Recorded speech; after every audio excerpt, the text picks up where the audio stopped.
নমস্কাৰ ছাত্ৰ ছাত্ৰীসকল, তোমালোক আটাইকে শিকোৱা অহাৰ আজিৰ পাঠলৈ স্বাগতম জনাইছোঁ। আজি আমি আলোচনা কৰিম সপ্তম শ্ৰেণী গণিতৰ তথ্যৰ ব্যৱহাৰ পাঠৰ অনুশীলনী 3.3 থকা প্ৰথম দুটা প্ৰশ্নৰ আলোচনা। আমি প্ৰথমে চাওঁ আহা 1 নম্বৰ প্ৰশ্নটো। এই প্ৰশ্নটোত কৈছে দণ্ডচিত্ৰৰ সহায়ত প্ৰশ্নবোৰৰ উত্তৰ লিখা। এই কাষত এখন দণ্ডচিত্ৰ দিয়া আছে। এই চিত্ৰখন চাই আমাক 3টা প্ৰশ্ন দিয়া আছে। এই প্ৰশ্নকেইটাৰ উত্তৰ আমি উলিয়াব লাগে। ছাত্ৰ ছাত্ৰীসকল, প্ৰথমে আমি দণ্ডচিত্ৰটো চাই লওঁ আহা। ইয়াতে কৈছে এখন বিদ্যালয়ৰ বিভিন্ন খেল ভাল পোৱা ছাত্ৰ ছাত্ৰীৰ সংখ্যা দণ্ডলেখৰ সহায়ত দেখুওৱা হৈছে। ইয়াতে কিছুমান দণ্ড দিয়া আছে, দেখিবলৈ পাইছা। এই দণ্ডবোৰ হৈছে কোনো এবিধ খেল ভাল পোৱা ছাত্ৰ ছাত্ৰীৰ সংখ্যা। খেলকেইবিধৰ নাম হৈছে ক্ৰিকেট, ফুটবল, কাবাডী আৰু দৌৰ। ইয়াতে যদি আমি তালিকাখন চাওঁ, দেখিলোঁ ওপৰ ফালে দিয়া আছে ছাত্ৰ ছাত্ৰীৰ সংখ্যা 0, 10, 20, 30, 40 এনেকৈ সংখ্যাবোৰ ওপৰলৈ গৈ আছে। আৰু ওপৰত লিখা আছে 1 একক সমান 10 জন। ইয়াতে এটা ঘৰত 10 জনকৈ ছাত্ৰ ছাত্ৰী বুজোৱা হৈছে। এতিয়া আমি এই তালিকাখন যিহেতু আমি চিত্ৰটো চাই ল'লোঁ, এতিয়া আমি ইয়াত থকা প্ৰথম প্ৰশ্নটো চাওঁ আহা। আমি যদি প্ৰথম প্ৰশ্নটো চাওঁ, তেতিয়াহ'লে আমাক সুধিছে কিমানগৰাকী ছাত্ৰ ছাত্ৰীয়ে ফুটবল ভাল পায়। ফুটবল ভাল পোৱা ছাত্ৰ ছাত্ৰীৰ সংখ্যা চাবৰ কাৰণে তোমালোকে চাব লাগিব এই 2 নম্বৰ দণ্ডটো। ইয়াতে 2 নম্বৰ দণ্ডটোৱে বুজাইছে ফুটবল ভাল পোৱা ছাত্ৰ ছাত্ৰীৰ কথা। ফুটবলৰ যিটো দণ্ড, সেই দণ্ডডাল হৈছে 60 একক ওখ। গতিকে আমি লিখিব লাগিব যে ফুটবল ভাল পোৱা ছাত্ৰ ছাত্ৰীৰ সংখ্যা হ'ব 60 জন। এইটো তোমালোকে সম্পূৰ্ণ বাক্যত লিখিবা যে ফুটবল বা 60 গৰাকী ছাত্ৰ ছাত্ৰীয়ে ফুটবল ভাল পায়। 2 নম্বৰ প্ৰশ্নটোত আমাক সুধিছে চাৰিওবিধ খেল ভাল পোৱা ছাত্ৰ ছাত্ৰীৰ সংখ্যা কিমান। ইয়াতে মুঠতে 4বিধ খেল দিয়া আছে। এই আটাইকেইবিধ খেল ভাল পোৱা মুঠতে ছাত্ৰ ছাত্ৰী কেইজন আছে। তাৰ কাৰণে আমি আটাইকেইটা খেল ভাল পোৱা ছাত্ৰ ছাত্ৰীৰ সংখ্যাবোৰ যোগ কৰি দিব লাগিব। প্ৰথমে দিয়া আছে ক্ৰিকেট। ক্ৰিকেট ভাল পোৱা ছাত্ৰ ছাত্ৰী আছে 40 জন। ইয়াৰ পিছতে আছে ফুটবল। ফুটবল ভাল পোৱা আছে 60 জন। যোগ কাবাডী ভাল পোৱা আছে 45 জন। আৰু দৌৰ ভাল পোৱা আছে 50 জন। এতিয়া ইয়াত পোৱা আমি আটাইকেইটা সংখ্যা যোগ কৰিব লাগিব।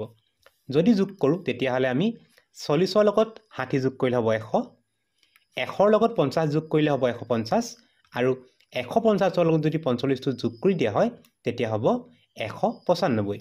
সেইকাৰণে এই 4বিধ খেল ভাল পোৱা মুঠ ছাত্ৰ ছাত্ৰীৰ সংখ্যা হ'ব 195, 195 জন। ইয়াৰ পিছৰ প্ৰশ্নটোত আমাক সুধিছে আটাইতকৈ বেছি আৰু আটাইতকৈ কম ভাল পোৱা খেল দুবিধৰ মাজত ছাত্ৰ ছাত্ৰীৰ পাৰ্থক্য কিমান। ইয়াতে সুধিছে আটাইতকৈ বেছি ভাল পোৱা খেলটো আমি বিচাৰি লওঁ আহা। আটাইতকৈ বেছিকৈ ভাল পোৱা খেলবিধ হৈছে ফুটবল, আৰু ফুটবল খেল ভাল পোৱা ছাত্ৰ ছাত্ৰীৰ সংখ্যা 60 গৰাকী। তাৰপিছত চাব লাগিব আটাইতকৈ কম ভাল পোৱা কোনটো খেল আটাইতকৈ কমকৈ ভাল পায়। এই তালিকাখন চালে আমি দেখিছোঁ যে আটাইতকৈ কমকৈ ভাল পোৱা খেলবিধৰ নাম হৈছে ক্ৰিকেট। আটাইতকৈ কমকৈ ক্ৰিকেট ভাল পায়। ক্ৰিকেট ভাল পোৱা ছাত্ৰ ছাত্ৰীৰ সংখ্যা 40 হয়। তেতিয়াহ'লে আমাক সুধিছে যে এই যে 60 আৰু 40, এই সংখ্যা দুটাৰ বা ছাত্ৰ ছাত্ৰীৰ যিটো সংখ্যা 60 জন আৰু 40 জন, এই সংখ্যা দুটাৰ মাজৰ পাৰ্থক্য কি হয়। পাৰ্থক্য জানিবৰ কাৰণে বিয়োগ কৰিব লাগিব। ডাঙৰ সংখ্যাটো হৈছে 60, সৰু সংখ্যাটো হৈছে 40। 60ৰ পৰা 40 বিয়োগ কৰিলে হ'ব 20 জন। গতিকে এই পাৰ্থক্যটো হ'ব 20 জন। এবাৰ আমি চাওঁ আহা বি নম্বৰ প্ৰশ্নটো। ইয়াত আমাক একেধৰণে এই চিত্ৰটো চাই আমি প্ৰশ্ন উত্তৰ কৰিব লাগে। ইয়াতে দিয়া আছে গণিতৰ পৰীক্ষাত 60, 65, 70, 75 আৰু 80 100ৰ ভিতৰত, অৰ্থাৎ 100ৰ ভিতৰত পৰীক্ষা হৈছিলে। আৰু সেই পৰীক্ষাটোত কিছুমানে 60, কিছুমানে 65, 70, 85, 75 আৰু 80 এনেকুৱা ধৰণৰ নম্বৰ লাভ কৰিছে। এই নম্বৰসমূহ লাভ কৰা ছাত্ৰ ছাত্ৰীৰ সংখ্যা দণ্ডচিত্ৰৰ সহায়ত দেখুওৱা হৈছে। এই চিত্ৰ দিয়া আছে 60 নম্বৰ পোৱা আছে 4 জন, 65 নম্বৰ পোৱা আছে 6 জন, 70 নম্বৰ পোৱা দিয়া আছে 4 জন, 75 নম্বৰ পোৱা আছে 5 জন, আৰু 80 নম্বৰ পোৱা আছে 3 জন। এতিয়া আমি এই তথ্যখিনি চাই প্ৰশ্নবোৰৰ উত্তৰ উলিয়াব লাগে। প্ৰথমে আমি চাওঁ আহা 1 নম্বৰ প্ৰশ্নটো। 1 নম্বৰ প্ৰশ্নত কৈছে কিমানজন ছাত্ৰ ছাত্ৰীয়ে 70তকৈ বেছি নম্বৰ লাভ কৰিছে। ইয়াৰ পৰা আমি কি ক'ব লাগে, 70তকৈ বেছি নম্বৰ পোৱা ছাত্ৰ ছাত্ৰীৰ সংখ্যাটো উলিয়াব লাগে। আমি যদি চাওঁ, এইটো হৈছে 70, ইয়ালৈকে কি হৈছে ছাত্ৰ ছাত্ৰীসকলে 60, 65 বা 70 নম্বৰ লাভ কৰিছে। আমাক সুধিছে 70তকৈ বেছি।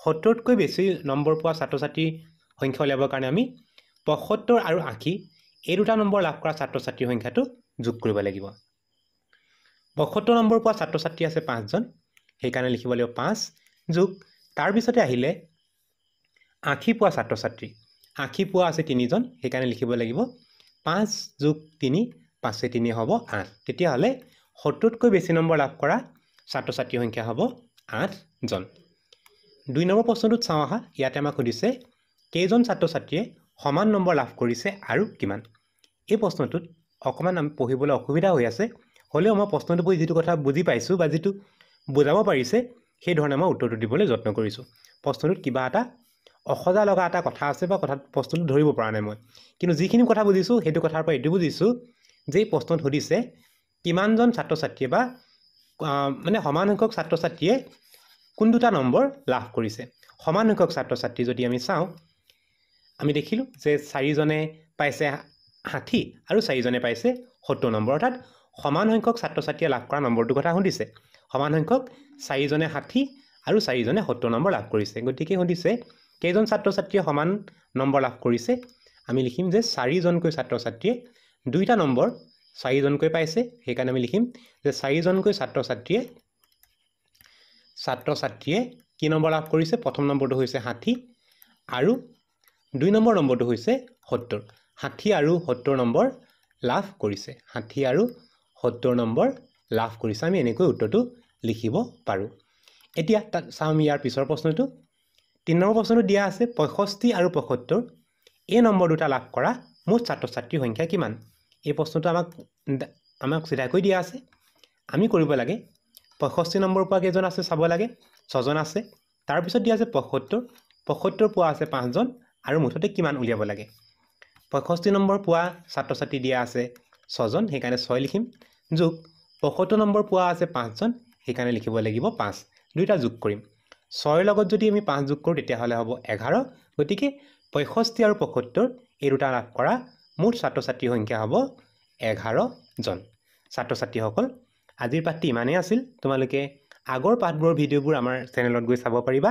আৰু নতুন ভিডিঅ'বোৰ পাই থাকিবলৈ আমাৰ চেনেলটি সাবস্ক্ৰাইব কৰি লবা আজি পাঠটি ইমানতে সামৰিছো পুনৰ এটি নতুন পাঠেৰে তোমালোকক পুনৰবাৰ লগ পাম বুলি আশা ৰাখিলো নমস্কাৰ